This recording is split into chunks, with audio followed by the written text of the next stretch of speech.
नाज़रीन, कमाल देरो में मोरिया माइनर जी पुछड़ी जे आबादगारन पानी जी खोट खिलाफ एहतजाजी रैली कढी वई। इन हवाले से पेश आहे इम्तियाज सोलंकी जी हीअ रिपोर्ट।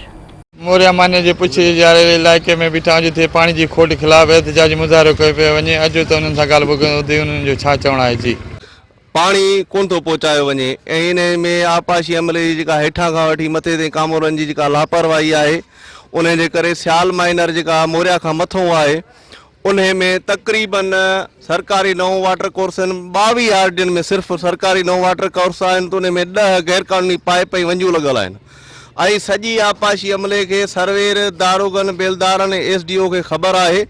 उन्हनि वंजनि ते ऐं उन्हनि पाणी चोरी कराइण ते को बि एक्शन या को बि क़दम खयो नथो वञे। तंहिंजे करे असां गुज़ारिश था कयूं AC रोड कैनाल नियाज़ हुसैन मेमून साहब, चीफ इंजीनियर अरशाद हुसैन मेमून साहब ऐं आपाशी सेक्रेटरी रफ़ीक बोडो साहब खे त महिरबानी करे मोरिया माइनर जी पुछड़ी ते पानी पहुचायो वञे।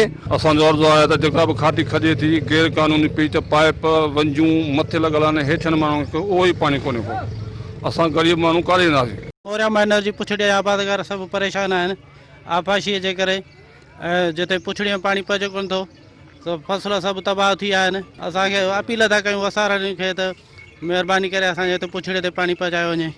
पुछड़ीअ में पानी कोन्हे को, महिरबानी करे जेको आहे सो असांखे पानी ॾिनो वञे। मथे जेको आहे सो पानी चोरी पियो थो थिए, मथे जो को बि तदारक कोन्हे जेको आहे सो असां हेठि जेको आहे सो उञ पिया था मरूं। असांजा फसल जेके आहिनि से तबाह थी रहिया आहिनि। बाग़ वण फसल जेको बि आहे तबाह थी रहिया आहिनि। असां वटि हेठि पाणी जो ढुक बि न आहे। असां खातेदारनि खे अर्ज़ु था कयूं त महिरबानी करे असांजी जेको आहे सो तफ़सीस कई वञे जेको आहे।